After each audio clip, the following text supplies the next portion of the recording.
Welcome to Journey to Queendom, the sacred space where survival ends and sovereignty begins. I'm your host, Marci J. Duncan, and this is where we lay down the cape of overachievement, code switching, and self doubt, and we pick up the crown of softness, wholeness, and authenticity. Hey, y'all.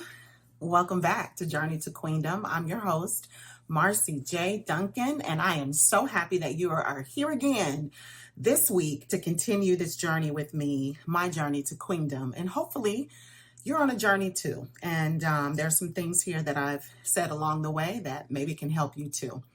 Let's start with our check-in from last week. The reflection that I had you all to think about was, where are you hiding in your relationships? Were you able to identify places in your relationship that you are not as transparent or visible or open? I talked about how those things affected me in the last episode. The next question I wanted you guys to kind of spend some time talking about was journaling about is, what does true intimacy mean to you? What does that mean? What does it look like? And I hope you were able to really investigate. First of all, sit, listen, be quiet, and then write without judging anything about what you're writing, just kind of stream of consciousness writing with this prompt. How can you be more honest about your needs and desires? We all can improve on that one, right?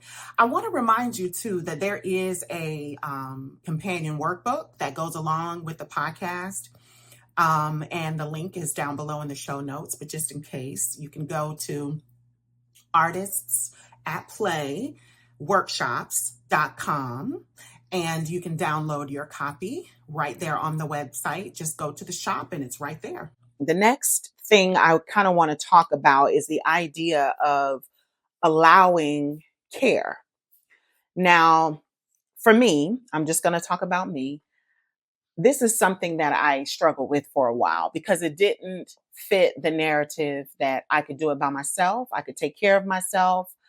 I knew what I was doing. I didn't need any help, blah, blah, blah. Now, as I say these things, they really do sound horrible, but I know that I'm not alone in thinking this way. And I know what caused that thinking because I had the courage to go and look into those dark corners of my mind, the dark corners of my heart, the dark doors that were locked and the key thrown away from the trauma that I had experienced and the survival mode that I had enacted in order to cope with those things. I knew exactly where these things were coming from. And so now I'm able to kind of really hear them for the first time, believe that I didn't need anybody to care for me. I can care for myself. As a matter of fact, I can't trust people to take care of me or to care for me because they're going to want something in return. It's only going to be a form of manipulation in order to get what they want. So I didn't trust that care of me would be honest and that it would be simply pure and good intention. Treating me with care was offensive to me. Like if someone were to treat me as if, I was delicate or I was precious, it would piss me off. And I know how it sounds. But I know I'm not the only one. I know I'm not. Friends, it would make me mad. If my husband would try to open the door for me, I would be like, oh my God, I can do this myself. I mean, literally, by the time you make it over here, I can be out and in the store. But this is the warped mentality that came from operating out of survival mode. And I'm finally reaching that point in my life where I realize that those survival mechanisms and tactics no longer make sense because I'm not married to someone that would take advantage of me. I'm not surrounded around people who secretly want to take me down. I am not in relationship and community with people who mean me harm. Right? I am a very discerning person. I believe that that's a gift that God has given me to enhance the creative energy that He's giving me, so I can discern intention and spirits and essence, and types, if you will. Sometimes I'm wrong, but oftentimes I'm pretty spot on. So I have these gifts that God has given me, but they are not in full operation for my good. Instead, they are making me suspicious. They are making me untrusting. They are making me doubtful. They are making me severely self conscious, right? Because the narrative then says, I am not worthy. People don't mean me good. I am best when I am by myself. And you see, that is everything I don't want. That is everything I don't want. I could see if those things were true desires of mine and they were working in my favor to get me to where I wanted to be. I could see that. But they were not doing that. They were holding me back. They were causing me this inner turmoil, which resulted in depression and anxiety. And it was causing me to isolate, which then pushed me further into this vicious cycle of self protecting, of self survival, of self soothing, right? And this is not what I wanted. And I realized the more time I spent in meditation and in my spiritual practice and in therapy, I realized that this was not my greater good either. This was not what God wanted for me. A lot of times when you have experienced trauma, your mindset and your belief system isn't completely to be trusted because sometimes it can be tainted by the things that you've experienced, and rightly so. And here, my experience was communicating to me something that was not true. And in one of those veins that kept me from really tapping in to my spiritual practice and being dedicated to my spiritual practice earlier and sooner was that God was like man, that God was fickle, that God had favorites, that God um, allowed hardship and pain and suffering to come into my life to punish me for sin or for things that I have done that were wrong or for times in my life where I was mean or I was whatever, that God was paying me back for that, or I deserved this suffering and this turmoil. And that could not be further from the truth. That could not be further from the character of God. Because, see, I read the word, but at the current state that I was interpreting the word was warped by trauma.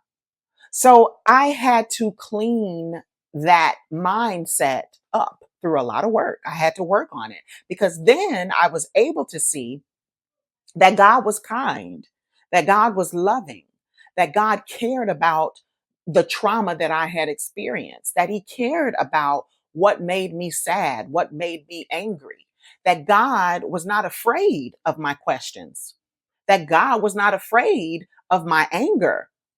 As a matter of fact, He said, hey, let me have it. Let me have it. Ask me, tell me, communicate to me, because that's what you would do when you're intimately involved with someone. You would give them those burdens so that they could help you carry the load. And I did not understand that I know I deserved care. I was worthy of care. And the hardest thing for me to accept was that I wanted to be cared for. I wanted to be cared for. And God helped me to realize that because of my past, I didn't trust it. I couldn't trust it. I couldn't afford to trust it because people would take advantage of you. And that was true at that time. But that is no longer true now for me. I am in community that is safe, that is secure, that is divine. And I can relinquish control. I can relinquish my trust. I can give my full, true, authentic self to this community because they mean me nothing but good. We are on the same team. But my trauma made me believe that we were not.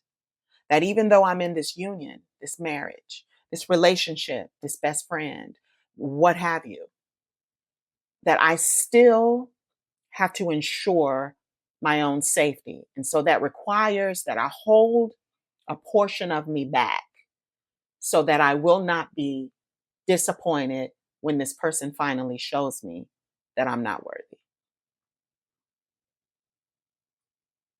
And now I can appreciate the freedom that comes with truth.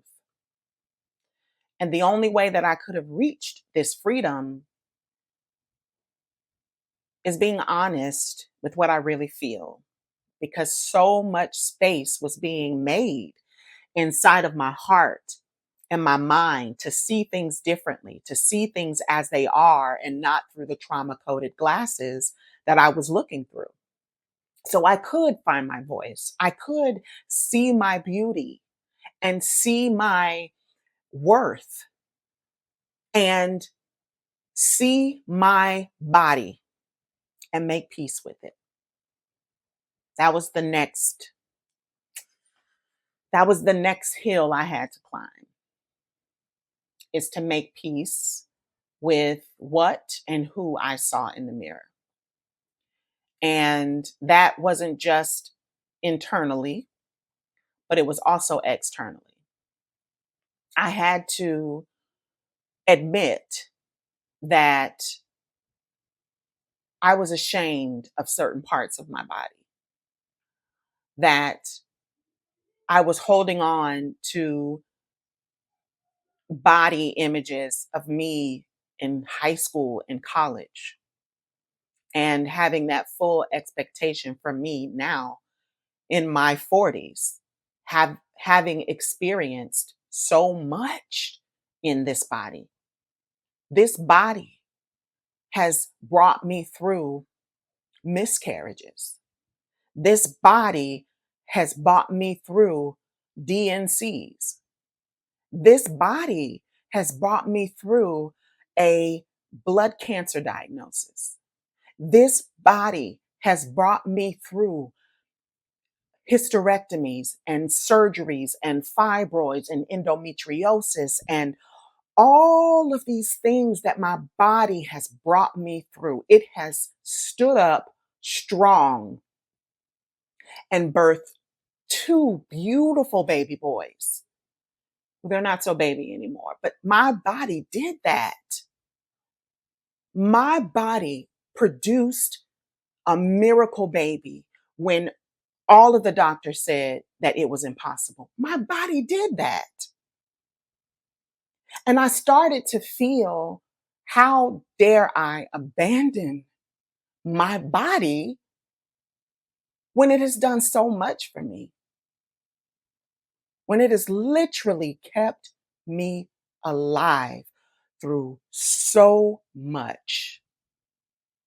I'm still here. I am strong, not only internally, but externally. I am still walking around with joy and peace in my heart. And my body did that. And that realization helped me to appreciate this body, however it stands before me in the mirror. My ultimate goal, and this might be a little TMI for you, but forgive me, because the Bible says I am free by the words of my testimony. So y'all let me testify, okay? My goal is to be able to do as Adam and Eve did in the Garden of Eden, to stand before God naked and unashamed. Stand before my most intimate partner, the love of my life, naked and unashamed. That, in all of its beauty, in all of its flaws, in all of its scars, in all of the survival that has happened from then until now, naked and unashamed. That is what I want. And that is what I'm working towards. Now, friends, I would be a lie if I told you that I'm there, because I'm not. I still have insecurities, you know, and it's nothing wrong with that. But instead of beating myself to a dirty pulp about those insecurities, I talk to the Lord about them. I talk to my husband about them. I talk to my accountability partners, my sister, my best friends, and share. And when I do share, I find out that I'm not the only one. That it is not something specific to me. It is not anything to be ashamed about. But for so long, I had isolated myself thinking, look at all of this weight I've gained. I should be ashamed of myself. I don't even look like myself anymore. My friends are probably saying, oh, she really let herself go. On and on and on and on. You should hear the narrative that I painted inside of my head. And even though I knew intellectually that this was not true, my body said, oh, you believe it's true. You believe it's true. And so I just went deeper and deeper down that hole. But I thank God that as He made space in my heart, I was able to make peace with this body as it stands at 46 years old, perimenopause and all. I am able to now explore and tap in to my sensuality, to my woman, full womanhood, and all of the colors that that is for me. I am able to care and be cared for. You know, I just took a vacation last month to Hawaii with my husband. And one of the things that was made so clear to me in Hawaii, and I just have to thank God because, friends, I have come a long way. One of the things that was very clear to me is that, first and foremost, I do desire care. I do desire for my husband to care for me. And I realize I taught him through being married these, 14 years. I have taught him not to care for me because I believed I didn't want it. I believe I didn't deserve it. I believe I wasn't worth it. But when we were in Hawaii, the way in which my husband cared for me at every turn on this trip, and the way in which my heart was open to receive it and to indulge in it and to accept it was a miracle. It was a miracle because I know where I came from. And I know that it was miraculous because if I could have changed it, I would have changed it long time ago. But now is the time. Now was the time. And that wonderful time in Hawaii really brought that up to me. So when I got back, I had a little more space in my heart. And I kept saying to myself, I deserve care. I desire care. I deserve care. I desire care. And the more I opened my heart up to that care, for that care, the more of it came. In all of these ways that I had not been privy to before. I had not even seen them. But now it's like my eyes are open wide. So I made a new priority chart. And that priority chart had me at the top. And I've been in church for a long time, and that sounds like pride. right? But it's different when you are going to church and you're a Christian versus when you have a true relationship with the Father who speaks to you, who makes his word plain to you. You are speaking to him, he's speaking to you, you're listening. That's different. And because of that new closeness that I'm developing and I'm holding on to with dear life, I can hear him tell me what it is that he wants me to do. And therefore, I can with confidence say that God said, Marci, I want to show you exactly how much I care for you. Now that you are in a place where you can hear me, where you can believe me, and you can trust me, I'm going to show you what I've been trying to tell you your entire life. Sit back and watch me. And friends, it is not easy because I've been conditioned to push away care, to allow God to show me how precious I am to him, to give me permission to place me at the top of my priority list. Not outside of him, of course, but before any other human being is me. And God has made, I am at peace with that.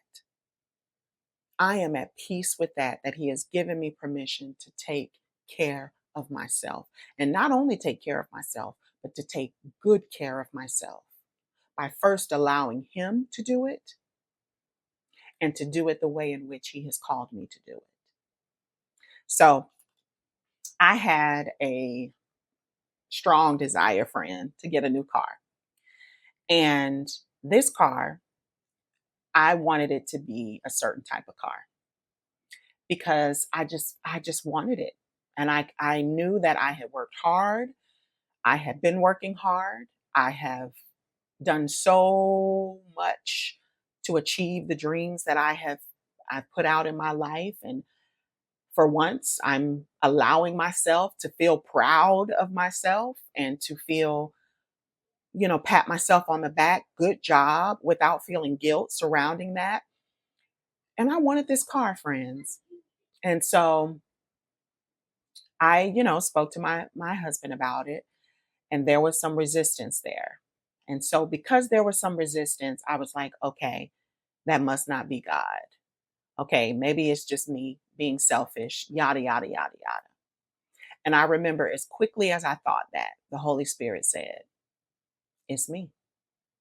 So with that, I was I was persistent at doing the work and finding this particular car. And I found it and I sent it to my husband and I said, I think I want this one. And he had some questions and they were good questions. So I set an appointment to go and meet with the dealership. I went in to meet with the dealership. And at the end of that meeting, he was handing me the keys and saying, take it, drive it. You're approved.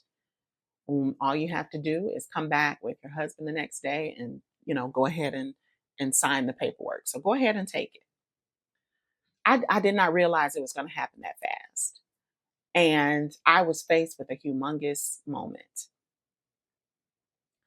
When I got in that car, friends, and started to go to work, I started feeling all of this guilt and this remorse. And I started to feel I'm doing too much driving to my job with this car. They're going to think I am doing too much. They're going to think all of this stuff. And I can feel myself as I'm driving. I can feel myself spiraling. And I'm like, God, I know I heard you say yes. Was it me? What is happening? And just as clear as day, guys, God spoke to me and said, I want to show you just how precious you are to me.